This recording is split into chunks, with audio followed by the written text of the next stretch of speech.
Así que bueno, si les parece, vamos a comenzar con el primero de los temas. Déjenme que voy a compartir la pantalla. Compartir pantalla acá.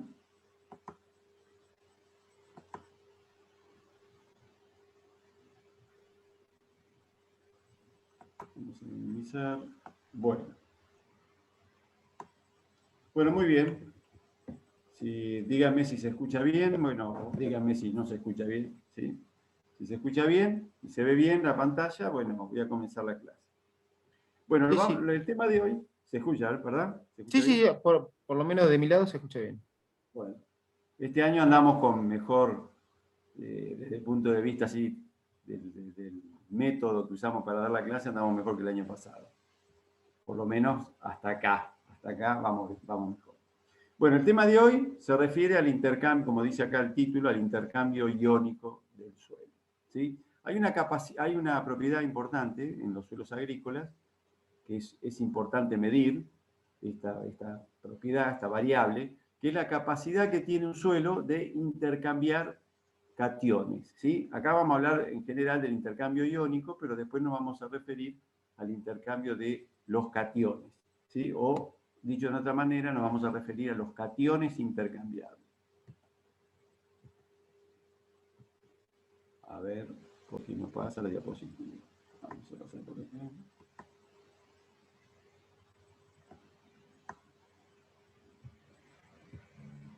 Bueno, tenemos que hablar, para entender esta propiedad del suelo, del intercambio de cationes, de lo que llamamos sistema coloidal en un suelo. ¿Sí? En un suelo que lo vamos a destinar a la agricultura, principalmente estamos pensando en la agricultura. Bueno, un sistema coloidal está formado por dos fases. A modo de ejemplo, cuando estudiamos sistemas coloidales, por ejemplo, uno de los sistemas coloidales es el humo. El humo son pequeñas partículas sólidas dispersas, ¿no? Pequeñas partículas sólidas dispersas en una fase gaseosa. Por eso, si uno aspira el humo, termina uno intoxicándose, porque está aspirando partículas sólidas. Ese es un sistema coloidal. También podemos hablar de otro sistema coloidal, el vapor de agua. El vapor de agua son pequeñas gotitas de agua, muy pequeñas, dispersas también en una fase gaseosa. Son ejemplos de sistemas coloidales. En el suelo también vamos a encontrar un sistema coloidal que está formado por pequeñas partículas, o partículas de muy pequeño tamaño, dispersas en la fase líquida, que sería la solución del suelo. ¿Cuáles son estas partículas pequeñas o de pequeño tamaño? Bueno, son las partículas de arcilla, de los minerales de arcilla, y también las partículas de las moléculas de materia orgánica, de la materia orgánica unificada. ¿Sí? Esos dos constituyentes, los minerales de arcilla y las sustancias húmicas, ¿sí? Son las que tienen un tamaño demasiado, muy pequeño. ¿Sí? Para que se forme un sistema coloidal, el tamaño de las partículas tiene que ser menor de 1 micrón. Un micrón, para que ustedes me sigan, es 1 milímetro dividido 1000. Eso es un micrón. Y como dice acá, van desde 1 micrón hasta un namómetro. Y un namómetro es 1 micrón dividido 1000. Eso es, en forma teórica, el tamaño que debe tener la partícula en un sistema coloidal. En el suelo hay partículas de arcilla que tienen un tamaño menor de 1 micrón. ¿Sí? Generalmente las partículas de arcilla son menores a 2 micrones, pero bueno, también hay partículas menores de 1 micrón. Y también las moléculas de las sustancias húmicas entran dentro de este rango de tamaño de partículas. Bueno, esas partículas constituyen el sistema coloidal. Como dice acá, también tienen elevada superficie específica, lo voy a explicar más adelante. Bueno, ¿cómo se regula el intercambio? ¿O qué es ese intercambio?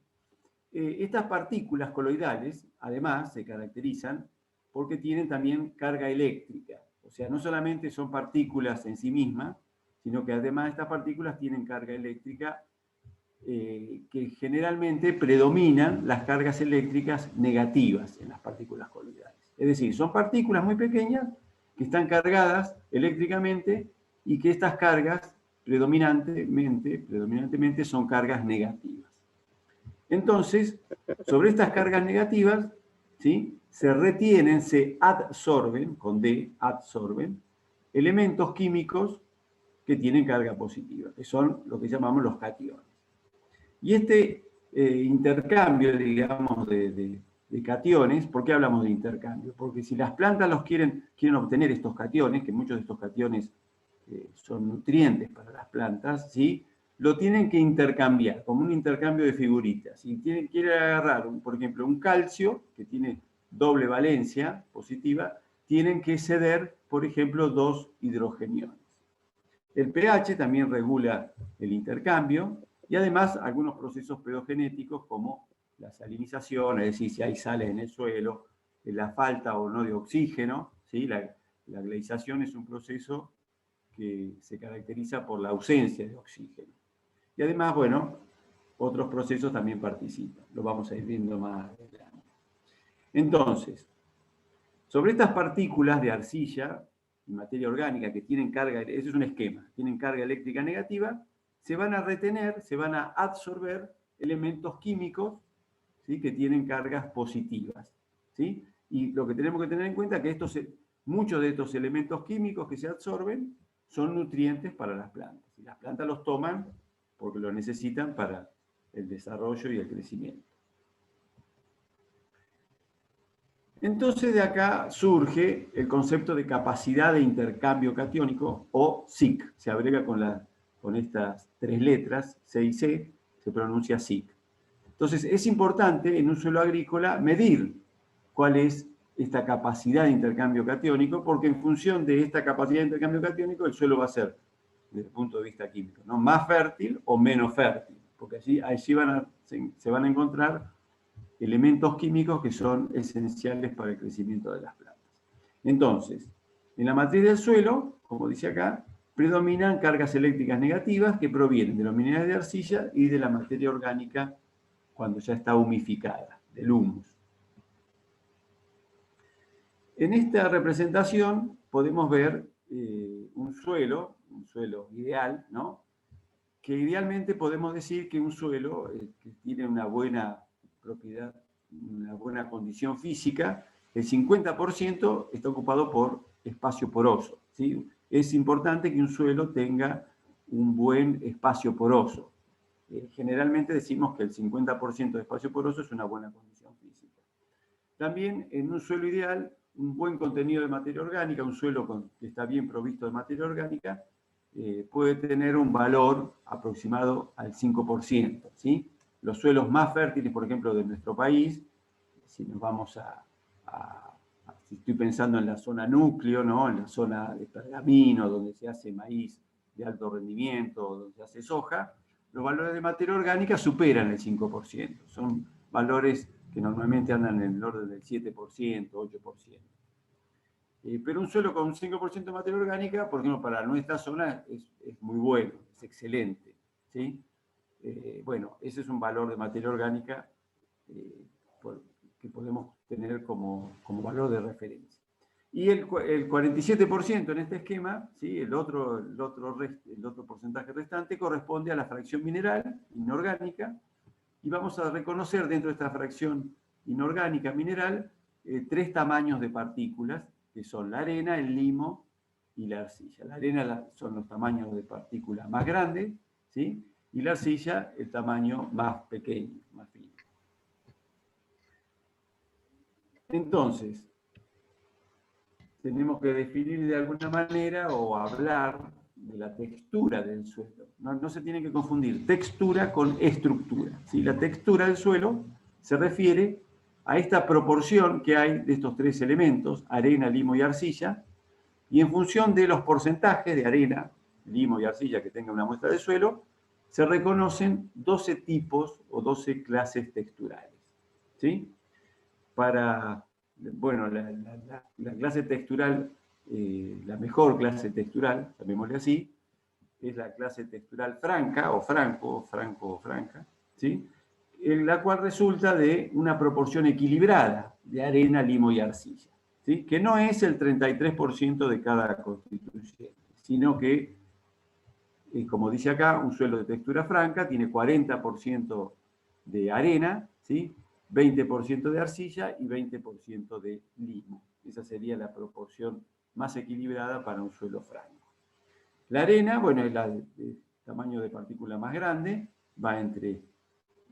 Entonces, siempre tenemos que aclarar que cuando uno toma una muestra de suelo, y la muestra de suelo la envía al laboratorio, el laboratorio lo que hace es pasar toda la muestra de suelo por un tamiz, por una malla de 2 milímetros. Todo lo que pasa por el tamiz o por esta malla de 2 milímetros es lo que se considera tierra fina o suelo propiamente dicho. Todo lo que es menor a 2 milímetros. Lo que es mayor de 2 milímetros se clasifica también por tamaño, primero en pedregosidad, y si tiene un tamaño muy grande, mayor de 25 centímetros, ya hablamos de rocosidad. ¿Sí? Pero lo que nos interesa a nosotros para la tierra agrícola, para hablar de un suelo que es cultivable, es todo lo que es menor de 2 milímetros. Entonces, la arena va de 2 milímetros hasta 0,05 milímetros, ¿sí? La arcilla es la fracción menor de 0,002 milímetros y el limo es la fracción intermedia. Para pasar de milímetros, ¿sí?, a micrones tengo que multiplicar por 1000. Yo les decía que un micrón es un milímetro dividido 1000. Entonces, si en el caso de la arcilla, ¿sí?, yo le digo es la fracción menor de 0,002 milímetros, lo multiplico por 1000, es la fracción menor de 2 micrones. Y la arena, 0,05 milímetros, lo multiplico por 1000, me da 50 micrones, o sea que la arena es la fracción que está comprendida entre 50 micrones y 2000 micrones, la arcilla es la fracción menor de 2 micrones, y el limo entre 2 y 50 micrones. ¿Sí? Es importante que ustedes sepan convertir las unidades, porque si no, uno se los da, habla de una unidad en micrones o en milímetros y no me pueden seguir. Recuerden esto, para pasar de milímetros a micrones tengo que dividir por 1000. Y de micrones a milímetros tengo que multiplicar por 1000. Bueno, este es el triángulo textural. En este triángulo textural se encuentran representadas las 12 clases texturales, ¿sí? La letra F significa franco, la letra A mayúscula es para identificar la arena o un suelo arenoso, y la A minúscula, como decimos que la arcilla tiene menor tamaño que la arena, le ponemos a la arena A mayúscula y a la arcilla le ponemos la A minúscula. Es para identificar la arcilla, entonces la A minúscula. Si vemos este triángulo textural, tiene 3 vértices, ¿sí? En el vértice de abajo a la izquierda tenemos el 100% de arena, en el vértice de abajo a la derecha tenemos el 100% de limo, y en el vértice superior el 100% de arcilla. Entonces, los 3 vértices del triángulo son malos, ¿sí? Si yo tengo un suelo extremadamente arenoso, o extremadamente limoso, o extremadamente arcilloso, no es bueno, ¿sí? Los 3 extremos, como en la vida, ¿no? Los extremos son malos. Lo que es importante, lo que es equilibrado, es tener un suelo que tenga una proporción de arena, limo y arcilla, bueno, como les decía, un suelo franco, la parte del centro del triángulo, centro un poquito abajo, tiene 40% de arena, aproximadamente, ¿sí? 20% de arcilla y 20% de limo.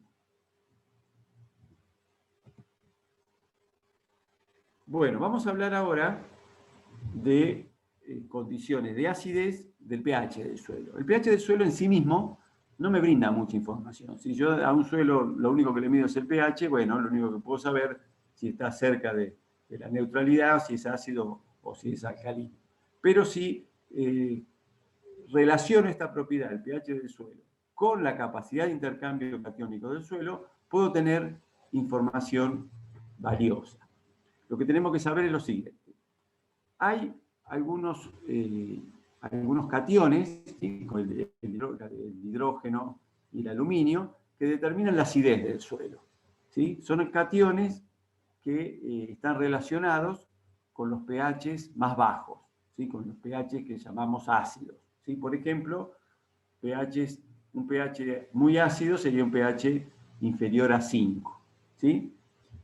Bajo esas condiciones de acidez, estos cationes, ¿sí?, los hidrogeniones y el aluminio, van a aparecer como cationes intercambiables, lo que nosotros llamamos en el complejo de intercambio. Van a aparecer estos cationes.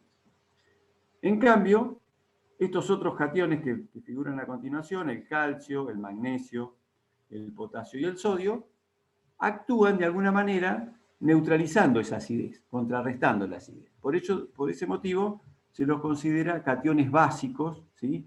O se los llama también bases intercambiables o bases de cambio. Son todos sinónimos, ¿sí? Son los elementos básicos, los elementos que predominan en un suelo que tiene un pH neutro, ¿sí? Si yo tomo un suelo que tiene pH neutro, en el complejo de cambio, estoy refiriendo a los cationes intercambiables, voy a encontrar estos 4 elementos químicos de manera preponderante, ¿sí? No pienso en otros, pienso en estos 4 elementos como los mayoritarios. El calcio, el magnesio, el potasio y el sodio. Y fíjense una cosa, de estos 4 elementos, los 3 primeros, calcio, magnesio y potasio, son nutrientes esenciales para las plantas.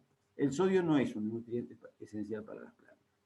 Y el sodio, algo que quiero comentarles también, así como es malo para la salud de las personas, ¿sí? Si uno tiene problemas de presión arterial, se debe a la presencia de sodio, o que no se regula, mejor dicho, el contenido de sodio en el sistema sanguíneo, ¿no? Pero también si en un suelo, en una muestra de suelo, hay alto contenido de sodio, relaciónenlo de alguna manera, que también es malo, ¿sí? Para un suelo es malo tener una alta concentración de sodio. Si hay una alta concentración de sodio en el suelo, es algo no deseable. Por eso, si ustedes andan el día de mañana, ¿no? Interpretando análisis de suelo o estudiando sobre esta temática o leyendo, bueno, un suelo sódico es una palabra de alguna manera muy fuerte, es una mala condición para un suelo, tener alto contenido de sodio en un suelo. ¿Y qué ocurre cuando el contenido de sodio es alto en un suelo? Bueno, el pH del suelo se eleva, ¿sí? Por encima del valor 8,5. Por ejemplo, si yo tengo un suelo que tiene un pH igual a 9, el problema de ese suelo es que tiene un alto contenido de sodio, ¿sí? Porque el sodio, cuando en el complejo de intercambio empieza a ser muy alto, en la solución, cuando está en contacto con el agua, el sodio, en el complejo de intercambio, se forma hidróxido de sodio y en la solución del suelo, y el hidróxido de sodio es una base fuerte. Y como toda base fuerte, eleva el pH. Ese es el problema.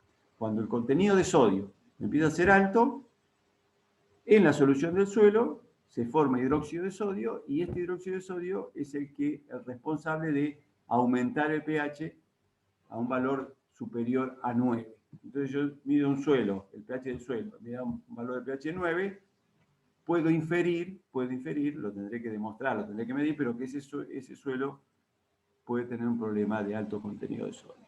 Y vuelvo a repetir, es una condición mala. Lo mismo si el suelo es muy ácido. Si el suelo tiene un pH menor de 5, aparece el aluminio. Normalmente el aluminio no está presente en una muestra de suelo, en el complejo de intercambio. Pero si el pH es menor de 5, aparece el aluminio en este complejo de intercambio. ¿Y de dónde proviene el aluminio? El aluminio que aparece proviene de la alteración de los aluminosilicatos, de los minerales de arcilla, se empiezan a alterar, a degradar, y empieza a aparecer aluminio en el complejo de cambio. Entonces también es una mala condición, es una degradación por acidificación. Bueno, entonces vamos a ver a continuación lo mismo que les acabo de decir, pero se lo muestro en una figura, ¿sí? En esta figura vemos un suelo que tiene pH neutro, entre 6 y 7. ¿Sí? Podemos decir, o entre 6,5 y 7,5 es un suelo que tiene pH neutro. Bueno, vamos a ver entonces en este complejo de cambio, ¿se entiende lo que es el complejo de cambio? Son las cargas eléctricas negativas que tiene el suelo. Vamos a ver cómo se distribuyen estos cationes que los llamamos intercambiables. Los llamamos intercambiables porque si la planta quiere obtener calcio, tiene que intercambiarlo por un hidrogenión. Si quiere obtener calcio, como tiene valencia doble, lo tiene que intercambiar por 2 hidrogenios. En cambio, si quiere obtener potasio, como tiene una sola valencia, lo intercambia por un hidrogenio. Por eso hablamos de cationes intercambiables. Y lo tenemos que intercambiar porque se encuentran retenidos en forma eléctricamente, ¿sí? Entonces, la única manera de obtenerlo es intercambiándolo. Bueno, en un suelo que tiene pH neutro, pH 7, vemos que el calcio representa el 50% de todos los cationes que hay así presentes. El 50% de los cationes presentes, calcio. Magnesio, 30%. ¿Sí? Potasio, 8%. Sodio, 2%. Hidrogeniones, 10%. Si hacemos la suma de calcio, magnesio, potasio y sodio, que son, como yo les decía, las bases de los elementos básicos, podemos determinar cuál es el porcentaje de saturación con bases, o cuál es el porcentaje de bases intercambiables. Y vemos en este caso, en este ejemplo, que la suma, 50 más 30 me da 80, más 8 más 2 me da 10 más, me da 90%. Quiere decir que en un suelo neutro, que tiene pH entre 6 y 7, el porcentaje de saturación con bases, calcio, magnesio, potasio y sodio, es muy alto, es del orden del 90%. Y tan solo hay un 10% de hidrogeniones en un suelo que tiene pH 7. ¿Sí? Espero que haya quedado claro. El calcio, el magnesio y el potasio son nutrientes esenciales para las plantas, macronutrientes. Son nutrientes que las plantas necesitan consumir, obtener en grandes cantidades. Necesito kilos por hectárea de calcio, magnesio y de potasio. ¿De dónde lo van a obtener? De este complejo de intercambio. Por eso son importantes. Bueno, este es el caso de un suelo neutro. ¿Qué pasa cuando el suelo tiene un pH menor de 5, un suelo ácido, un suelo que ya tiene un problema de acidificación importante? ¿Sí? No es normal que un suelo tenga un pH menor de 5, pero en algunos casos extremos, por ejemplo, a veces en plantaciones de pinos, ¿sí? El pH baja mucho, otras veces también como consecuencia del mal uso de fertilizantes, podemos tener un pH extremadamente bajo. Bueno, distintas situaciones que se pueden presentar. Entonces, en este caso, un pH menor de 5, vamos a ver que el contenido de calcio, el porcentaje de calcio disminuye, en este caso, en este ejemplo, 34%, el contenido de magnesio también disminuye, en este ejemplo 15%, y aumenta mucho, fíjense, que lo que predomina es el porcentaje de hidrogeniones, ¿sí? Que son los responsables de hacer disminuir el pH, de hacer bajar el pH. En este caso tenemos 46% de hidrogeniones. Y aparece aluminio. Cuando aparece el aluminio en el complejo de intercambio me está indicando que el problema de acidificación es grave porque se me están alterando los minerales de arcilla, ¿sí? Entonces, si yo detecto aluminio en el complejo de intercambio, es una señal de alerta. No debería haber. Si hay, está indicando degradación por acidificación. Y también es muy bajo el contenido de sodio y de potasio, ¿sí? Si sumo el calcio, el magnesio, el potasio y el sodio, es decir, las bases, ¿sí? Los elementos básicos, en este caso me da 52%, lo que sería la saturación con bases. Quiere decir que en un suelo que tiene pH ácido, del orden o aproximadamente 5, menor de 5, el porcentaje de saturación de bases es del 50% y no es la mejor condición, ¿sí? No es una buena condición. Y por último nos falta por analizar el caso restante, un suelo que tiene un pH alcalino, pH mayor de 8,5, mayor de 9. ¿Qué ocurre en este caso? Bueno, hidrogeniones no hay. Bajo estas condiciones de pH, hidrogeniones en el complejo de cambio no existen más. Lo que predomina son el calcio, todos los elementos básicos, el calcio, el magnesio, el potasio y el sodio.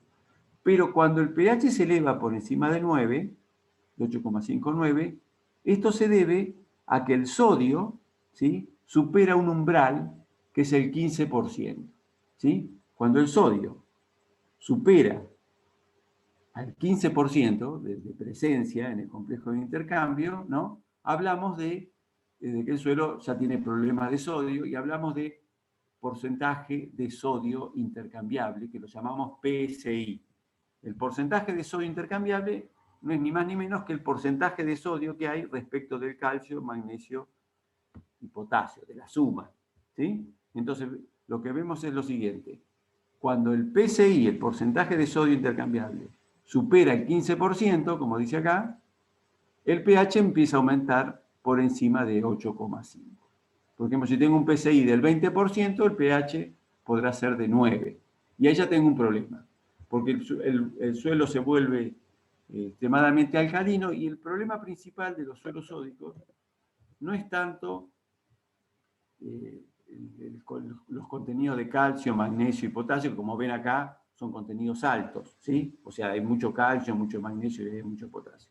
El problema de los suelos sódicos es que cuando el pH se eleva tanto, el suelo se vuelve impermeable al agua. Es decir, si yo tengo un suelo sódico y llueve o riego, o aplico un riego, lo que se produce es encharcamiento. El agua no infiltra, ¿sí? El suelo se vuelve impermeable al agua. Y no, por ejemplo, si se imaginan una zona de riego, ¿no? Acá cercana a Bahía Blanca, ¿no? En la zona de Corfo, Río Colorado. Y yo tengo un cultivo de cebolla bajo riego y tengo alto contenido de sodio, ¿sí? O pH muy alcalino, lo que va a ocurrir es que yo riegue la cebolla y me queda todo encharcado, el agua no infiltra y la cebolla se termina pudriendo por falta de oxígeno, se pudre. Es lo más común, es lo que ocurre más comúnmente cuando tengo un suelo sódico, un suelo con alto PSI, un suelo que tiene alto pH. ¿Sí? El problema entonces de los suelos sódicos no es el contenido de calcio, magnesio y potasio, que sigue siendo alto, sino es un problema físico, digamos, no es un problema químico, es un problema físico. El agua no infiltra cuando el pH es muy alto. No infiltra y la materia orgánica y los coloides que hablábamos recién, la arcilla se dispersa, se mueve, se moviliza y termina tapando las partículas de pequeño tamaño, terminan obturando los poros de mayor tamaño por donde circula el agua. Por eso la infiltración disminuye y el suelo llega a tener problemas de infiltración de agua. Bueno, estábamos hablando de esta propiedad, que es la capacidad de intercambio de cationes del suelo. Entonces tenemos que saber, de alguna manera, si la vamos a medir, bueno, cuáles son las unidades, ¿sí? Cómo se expresa la capacidad de intercambio de cationes del suelo. Y se expresa en estas unidades. Antiguamente se utilizaban miliequivalentes cada 100 gramos. Se expresaban los resultados. Todavía hoy también se sigue hablando de miliequivalentes cada 100 gramos para expresar los valores de capacidad de intercambio de cationes. Hoy se la reemplazó esta unidad de miliequivalente cada 100 gramos por esta otra, que es centimol de cargas positivas, por eso tiene una C chiquitita de cation, centimol de cargas positivas por kilogramo. Las dos unidades son equivalentes, es decir, es el mismo número. Por ejemplo, si yo hablo de 10 miliequivalentes a cada 100 gramos, es lo mismo decir 10 centimoles por kilogramo, ¿sí? Lo más moderno es hablar de centimoles por kilogramo y lo más pasado de moda, llamémosle así, es hablar de miliequivalentes cada 100 gramos. Entonces acá vamos a ver algunos ejemplos, ¿no?, de minerales de arcilla, que es la clase que vamos a ver a continuación, donde vamos a ver que cada uno de estos minerales de arcilla, incluso y las sustancias húmicas también, tienen valores de capacidad de intercambio de cationes elevados, ¿sí? Que van desde, bueno, hay algunos que tienen más bajo y otros tienen valores más altos. En esta lista podemos observar que los que tienen el valor más alto corresponde a las sustancias húmicas. Quiere decir que las sustancias húmicas, junto con los minerales de arcilla, que hay presente en el suelo, determinan esta capacidad de intercambio catiónico, ¿sí? Y vamos a ver que hay distintos minerales de arcilla en un suelo, por eso es importante estudiarlos, porque según la presencia de uno u otro, vamos a tener mayor o menor capacidad de intercambio catiónico. Bueno, yo les decía también, les hablaba de la superficie específica, ¿sí? Fíjense, cuando me refería al sistema coloidal, les decía que es importante el sistema coloidal porque, bueno, son partículas muy pequeñas que tienen carga eléctrica negativa, lo vuelvo a repetir, tienen carga eléctrica negativa, si bien también hay cargas positivas, pero predominan las cargas negativas, y además tienen elevada superficie específica. ¿A qué se refiere la superficie específica? A la superficie la palabra específica se refiere a que es específica de los minerales de arcilla o es específica de lo que fuere. Pero fíjense lo siguiente, estos son 3 minerales de arcilla, caolinita, hilita y montmorillonita, y las sustancias húmicas, ¿sí? Y lo que dice es lo siguiente: la caulinita, este mineral de arcilla, 1 gramo de caulinita, 1 gramo, tiene una superficie específica igual a 15 metros cuadrados. 15 metros cuadrados son 10 metros de largo por 1,5 de ancho. Esos son 10 metros cuadrados. 1 gramo. Y 1 gramo me entra en la palma de la mano, ¿sí? Por eso digo que tiene alta superficie específica. Porque 1 gramo de caulinita, la superficie molecular, si podemos calcular esa superficie molecular, se puede hacer, representa 15 metros cuadrados, ¿sí? Una superficie, como si tuviera que pintar una pared, que mide 15 metros cuadrados. Bueno, esa superficie le corresponde a 1 gramo de caolinita.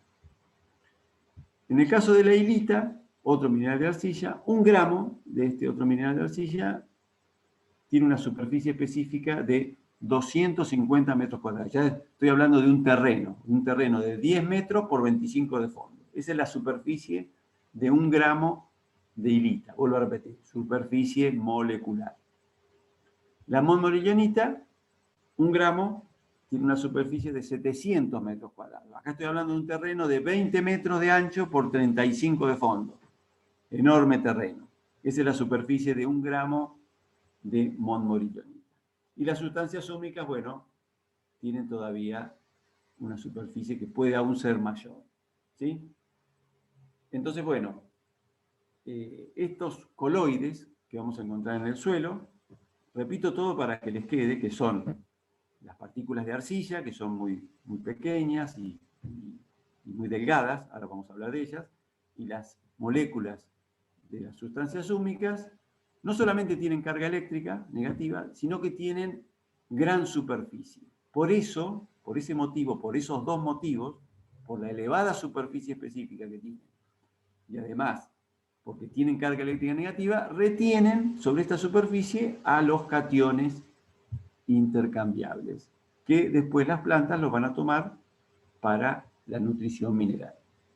Por eso es importante estudiar la fracción arcilla y la materia orgánica del suelo. Bueno, ¿qué valores de SIC puedo esperar en distintos tipos de suelo? Les pongo ejemplos. Si tengo un suelo de textura franco-arenoso, un suelo que tiene bajo contenido de arcilla 10%, A chica, por eso figura la arcilla, 10%, contenido moderado de materia orgánica, entre 2 y 3%, bueno, van a tener valores de SIC relativamente bajos. ¿Qué es un valor bajo? Menos de 10 centimoles por kilogramo, ¿sí? Yo espero un valor de SIC bajo en un suelo que tiene poco contenido de arcilla, bajo contenido de arcilla, y que tiene bajo contenido de materia orgánica, ¿sí? Normalmente el valor de SIC no va a superar a los 10 centimoles por kilogramo.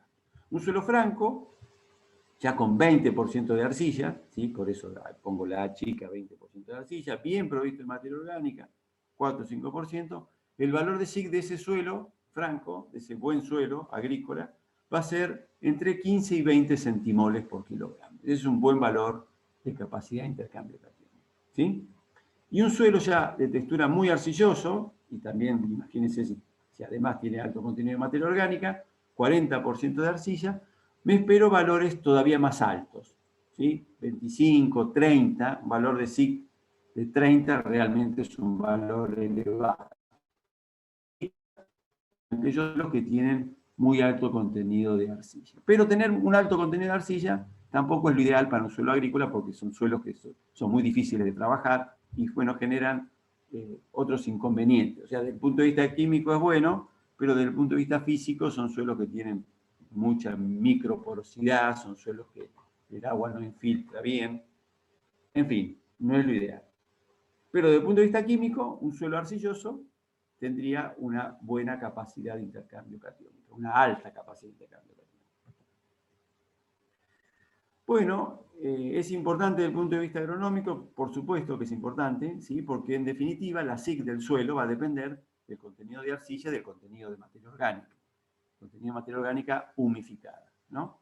Y además hay otros parámetros que permiten obtener, como vimos recién, información relacionada con la SIC, que son el pH, el porcentaje de saturación con bases y el porcentaje de sodio intercambiado.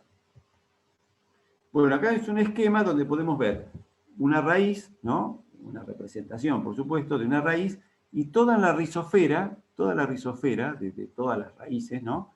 Se encuentran saturadas por hidrogeniones, por eso decimos que siempre en la rizosfera el pH es más ácido, porque es normal encontrar una alta presencia de hidrogeniones en la rizosfera. Entonces, como están los hidrogeniones, el intercambio catiónico con el humus y con las partículas de arcilla se da de una manera normal, ¿no? Donde se intercambian hidrogeniones por magnesio, por calcio, por potasio, y todos estos nutrientes pasan a la planta como para el crecimiento y desarrollo, ¿sí? Por eso hablamos de intercambio de cationes, capacidad de intercambio de cationes. Bueno, acá les presento, ya para tener una mirada más agronómica, ¿no?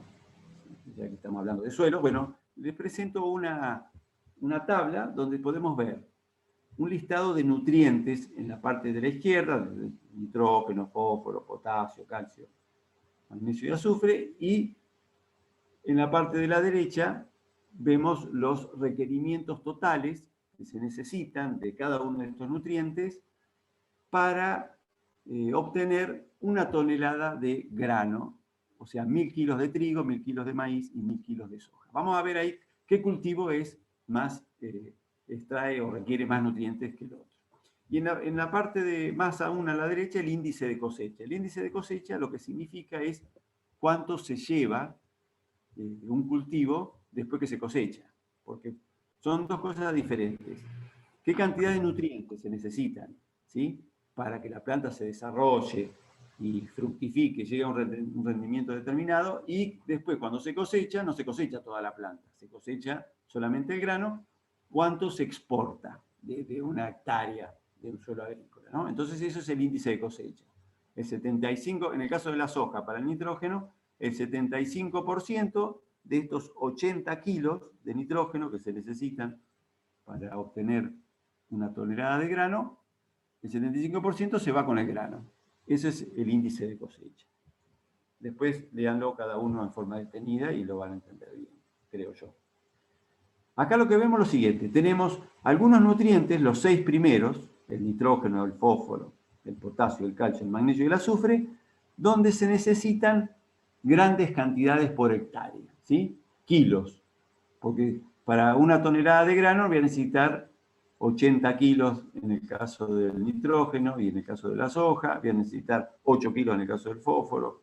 Bueno, todos voy a necesitar kilos voy a necesitar obtener por hectárea, el rendimiento está expresado en toneladas, pero por hectárea, ¿sí? Voy a necesitar 80 kilos de nitrógeno por hectárea, bueno, todos kilos por hectárea. Son los macronutrientes.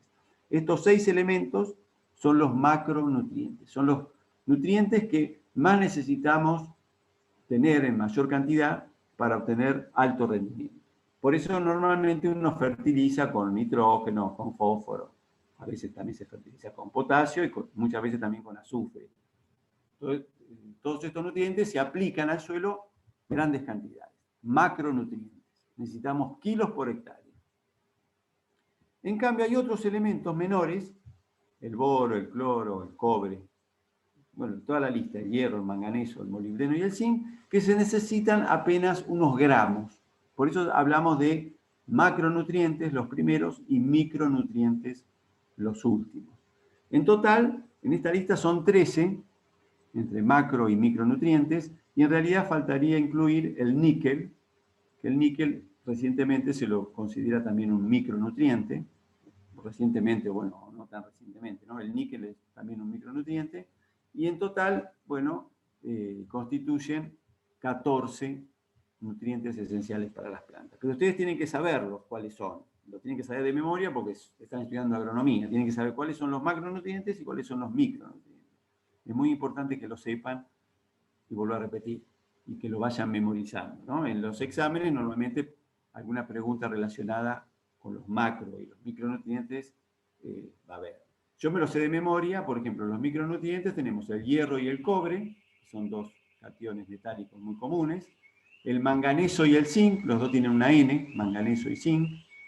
El boro y el molibdeno, los dos tienen una O, borio y molibdeno. Y falta el cobre, el cloro, y como les decía, el níquel. Son los otros micronutrientes. Bueno, está sonando una alarma, disculpen, pero no puedo hacer nada al respecto. Bueno, continuamos. Yo acá presento una serie de cálculos que no es la idea que ustedes hagan los cálculos, sino que me sigan, pero tomo como ejemplo el peso de una capa arable, ¿no? De un suelo de textura franco-arenoso, un suelo, una textura muy común en la zona de Bahía Blanca. La textura franco-arenosa es común en la zona de Bahía Blanca porque el origen de los suelos de los alrededores de Bahía Blanca es eólico, ¿sí? Bueno, pero hago un ejemplo con un valor de SIC bajo, un valor de SIC de 10 centimoles por kilogramo, ¿sí? Entonces calculo el peso de la capa arable, me da un valor de 2.500 toneladas, una capa arable de 20 centímetros de espesor. Tomo este valor de SIC de 10 centimoles. Si el suelo tiene pH 7, un suelo neutro, que puede ser el caso de un suelo acá de Bahía Blanca, tendría un porcentaje de saturación con base del 90%, y empiezo a calcular cuánto calcio, magnesio y potasio voy a obtener de este suelo, que vuelvo a repetir, no tiene alta fertilidad, porque tiene una baja SIC, pero sí tiene un pH neutro. Entonces hago los distintos cálculos, no me detengo en esto, porque bueno, no le voy a tomar esto, ¿no? Sigo calculando y llego a estos valores finales. Vuelvo a repetir, para una superficie de 1 hectárea, de 20 centímetros de profundidad, ¿sí? Que pesarían 2.500 toneladas. Entonces, los cálculos me arrojan estos resultados. De calcio voy a tener, como catión intercambiable disponible para las plantas, 2.500 kilos por hectárea. De magnesio voy a obtener 900 kilos por hectárea y de potasio casi 800 kilos por hectárea. Entonces, si vuelvo a la tabla que les había presentado, esta tabla, fíjense, de calcio se necesitan, en el caso de la soja, por tonelada, ¿no? 16 kilos. En el caso del magnesio se necesitan 9 y en el caso del potasio 33 kilos. O sea, en cualquier suelo de nuestra zona vamos a observar que los valores de calcio, magnesio y potasio son mucho más elevados que la demanda, ¿sí? Y esa es la explicación, y eso se cumple en casi todos los suelos de nuestro país, ¿sí? En casi todos los suelos de nuestro país están bien provistos de calcio, están bien provistos de magnesio y están bien provistos también de potasio. Es la realidad de los suelos de nuestro país. Por eso, normalmente, no se fertiliza con estos elementos, ¿sí? No fertilizamos con calcio, con magnesio, y rara vez se fertiliza con potasio. Lo que sí fertilizamos con nitrógeno, con fósforo y con azufre, que son los otros 3 macronutrientes que normalmente en el suelo se encuentran en pequeña cantidad, ¿sí? Por eso quiero aclararles que la explicación por la cual no se fertiliza con estos 3 macronutrientes es porque son abundantes y se encuentran como cationes intercambiables. Las plantas lo toman como cationes intercambiables. Bueno, déjenme ver, ya terminando la clase, ¿sí? En el año 1840, ya hablé sobre esto, pero lo repito, un científico alemán, Justus von Liebig, enunció la ley del mínimo de los nutrientes esenciales, ¿sí? Y la ley del mínimo todavía está vigente. Y lo que quiere decir la ley del mínimo, que de esta lista de nutrientes, ¿sí? De esta lista de 13 nutrientes que tenemos acá, aquel que se encuentre, imagínense, por ejemplo, que hierro, en lugar de haber 0,3, bueno, para el caso de la soja, ¿no? Hubiese 0,1, bueno, ese elemento que se encuentra en menor cantidad va a ser el que va a determinar el rendimiento final. No quiere decir que las plantas se van a morir porque haya bajo contenido de hierro. Lo que quiere decir es que el rendimiento final de un cultivo va a estar determinado por aquel nutriente que se encuentre en la menor cantidad de la necesaria. Esa es la ley del mínimo que la enunció Justus von Liebig en el año 1840 y que todavía hoy sigue siendo utilizada. Por eso me pareció importante mencionarla acá. Bueno, después acá hay algunas notas, ¿no? Con que la absorción de iones es reversible, o sea, todo se puede hacer en un sentido o en otro sentido. Y por último, bueno, acá ya avanzo un poco más rápido, un esquema sobre cómo sería este intercambio, ¿no? Entre la raíz y en este caso una partícula de arcilla. Y en esta diapositiva, ya que forma parte del final de la clase, lo que podemos ver es que en condiciones de pH neutro, pH 7, todos los nutrientes, los macro y los micronutrientes, se encuentran disponibles para las plantas. Esto no quita que haya poco o haya mucho, pero si están presentes, están disponibles para las plantas. En cambio, en la medida que nos alejamos de este pH neutro, ¿sí?, hacia un pH más ácido o hacia un pH más alcalino, la disponibilidad de muchos de ellos disminuye. Por ejemplo, a un pH de 8,5, la disponibilidad del fósforo disminuye. Es menor en este valor de pH porque precipita como fosfato de calcio, fosfato tricálcico. Después, cuando el pH aumenta por encima de 9, ya aparece el sodio en el complejo, en la solución del suelo, y se forma fosfato de sodio, y el fosfato de sodio es soluble para las plantas. Esa es la explicación por qué se estrangula el fósforo en el pH 8,5. Lo mismo pasa con el boro, algo similar pasa con el boro, y bueno, tienen este diagrama, llamémosle así, sí, podemos llamarlo diagrama, donde podemos observar la disponibilidad de los nutrientes en función del pH del suelo, para tenerlo en cuenta en condiciones de casos extremos. Bueno, esta fue la última diapositiva. Ahora vamos a hacer un pequeño descanso de 10 minutos y vamos a hablar de minerales de arcilla. Antes de hacer el descanso, díganme por favor si tienen alguna pregunta, me quieren hacer alguna pregunta. Si no, pasamos al descanso. Voy a dejar de compartir.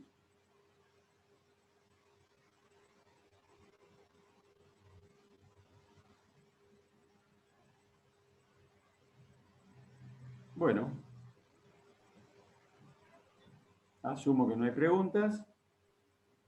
No, En el bueno, chat, Pablo, no hay ninguna pregunta. No sé si Bueno. alguien quiere hacer alguna pregunta ahora en voz alta. No hay problema, chicos, no se preocupen. Después vamos a preguntar nosotros, así que ahí ya se complica. Perdón, tengo una consulta. ¿Se puede, o sea, hay alguna posibilidad de que suban el material de lo que viene ahora dentro de 10 minutos? ¿Así ya lo tenemos o no? Podría ser, a ver, le pregunto a Erika porque te pasé. Les Ahí lo explico algo. subí. Ahí lo subí. Bueno, les explico algo para que entiendan un poco, ¿no? La modalidad, porque a veces no subimos el material antes. Están los dos. A veces no subimos el material antes, porque hasta último momento, yo cuando preparamos la clase, cada uno de los docentes, bueno, hacemos pequeños cambios y modificaciones. Entonces, bueno, termina listo recién antes de dar la clase y por eso a veces no lo subimos antes. Pero en este caso, bueno, ya está terminado, así que lo estaremos subiendo.